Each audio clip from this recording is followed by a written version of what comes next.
I know, I know. Hey, you guys got to quit arguing because we all got to get along in this space.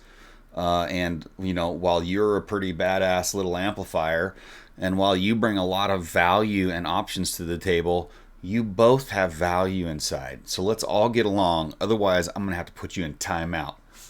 Oh, hey, what's going on, everybody? James here, your ABX audiophile. I was having to go dad mode on the FOSI options here. We've got the new FOSI audio. Come on, focus. We've got the new FOSI audio MC101 amplifier in for review. FOSI reached out to me and asked me if we'd kind of throw a little review at it.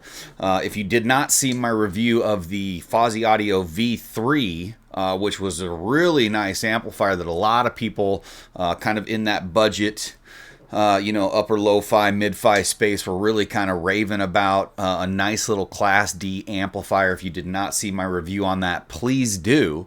And today we are going to talk about the brand new offering and a little bit more versatile, the FOSI Audio MC101. So let's talk about it and see what it's bringing to the table for us. All right, so what we're going to talk about today again is the MC101. It's just coming out by FOSI Audio. Make sure you go check it out. It is a 200 watt Class D amplifier, and it's got some really cool features in it. If you're looking for something that sounds similar to the FOSI Audio V3, which we auditioned earlier, we did audition that. A little disclaimer, we did audition that with a 48 volt power supply. This MC1001 will not run off of that power supply, so do not use it. I accidentally did in my auditioning when I was comparing the FOSI Audio V3 to the MC101. I accidentally plugged the 48 volt power supply into the MC101 and it fried it instantly. Popped some capacitors and stuff inside, or resistors or something, but it was all bad. I actually had to reach out to FOSI Audio and have them send me another one. I kind of had the wall warts kind of hanging down behind the credenza there, and I was moving some stuff around and kind of switching inputs and feeding it different streamers and stuff kind of in my review. And one of the barrels came undone, and I ended up getting them switched, and it just didn't pan out. But so that's another thing to be aware of. If you're running any other FOSI stuff that's got that same barrel connector, make sure that you're using the right power supply there. So this one only runs with the 32 volt power supply. And it is a little bit more versatile. So what's it going to bring you in the terms of sound quality? When I auditioned just the FOSI V3 with a 32 volt power supply and this new MC1001, there wasn't much tonal difference in them. I think the structure must be kind of the same inside. I noticed they're using a little bit of a different amp chip.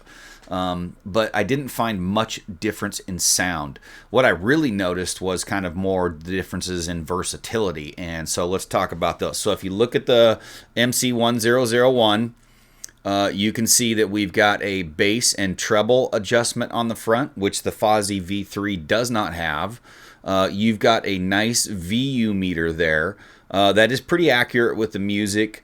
And it does kind of have an ember glow to it. And then you've got a selector switch here that turns it off, Bluetooth or to the inputs. It's got a nice little volume knob here. They don't feel super cheap. I mean, they're not metal or anything. I'm sure they're plastic. But they feel robust enough. The treble and the bass have a little set point. So when you get to 12 o'clock, it kind of locks itself there a little bit. And like I said, the VU meter works real well. Volume knob feels good enough. It's got a pretty good throw. It's probably 7 o'clock to 5 o'clock, so almost a full 360 degrees, but not quite. If you look on the back here, typical standard kind of to your V3, you've got your inputs, your outputs, your barrel connector, your pre-out, and then you notice on this one that the V3 doesn't have. This one actually has the Bluetooth. So you can connect Bluetooth to this, which you can't with the FOSI V3. You've got the volume and treble knobs. You've got the VU meter. You've got a selector switch here to kind of switch from Bluetooth, and it glows blue when you turn it to Bluetooth, and it glows red when you go to your RCA. So that's the selectors there. Almost the same form factor if you kind of look at both of them. You can see, you know, you look at their website, they talk about kind of a retro look, so they're giving you kind of a little bit of a retro vibe, but very similar actually at the end of the day, other than that kind of rounded look with the VU meter. And this will act as a nice little preamplifier. So the gear that we actually ran this with, you know, if you watch our channel, you know, often enough, you know that we review typically kind of higher end stuff. So we really did some cool stuff with this when we were auditioning it. We fed this the $1,600 Orchard Audio Pecan Pi plus Ultra Streamer DAC. We fed to this guy. We fed the Eversolo DMP-A6, which is like a $900 streamer DAC, and we've got the $300 linear power supply upgrade in it.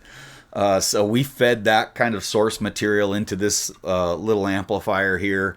And we used some really nice AFaudio and Pine Tree Audio RCA interconnects and power our speaker cables. We ran this to a set of Klipsch Forte 2s that are like super upgraded. They're just a fantastic speaker. And I'll tell you, man, if you jump in our Discord, I posted some audio clips of it. It was pretty impressive, you know, for what it is. I would say that, you know, comparing to higher end stuff, it's not going to be a really fair comparison. But in the space of sub $100 Class D amplifiers, I think the FOSI V3 really got it right. And it really provided a good sound for that sub 100 bucks, especially with that 48 volt power supply. I mean, that just took it to the next level. Once I compared these two with the FOSI and the 48 volt to the MC101 with the 32 volt, just that extra power that it was feeding that FOSI V3. I mean, it kind of clearly stepped ahead of the MC101 a little bit. But at the end of the day, good punchy sound. They give you that nice, clean, dynamic Class D, you know, sound that you get in that price point.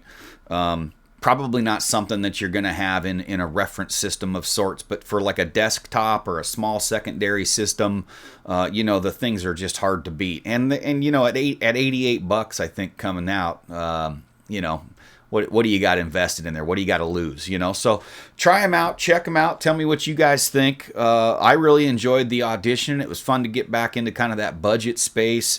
And they always look cool and it's fun. I always put them next to like super high-end gear and these big, huge amplifiers. And I send pictures in our Discord and we're sitting there talking about it. And everybody's having a good giggle because it's actually kind of holding its ground a little bit, you know, to some of this super high-end stuff. So it's kind of funny to see. I'll post a video clip of the FOSI sitting on top of like a $2,800 integrated amplifier, and you can't tell which one's on, and I'll just send the video to the Discord, and everybody's like trying to figure out which one it is. And it's pretty good time. But anyway, if you're looking for something in that budget space, make sure you check out the new MC101 from FOSI. Beautiful little Class D, and the VU meter is really cool. And it is kind of retro, so, you know, they're not lying to you. So go check them out. Hope you enjoyed the review, and have a good day. We'll chat at you later.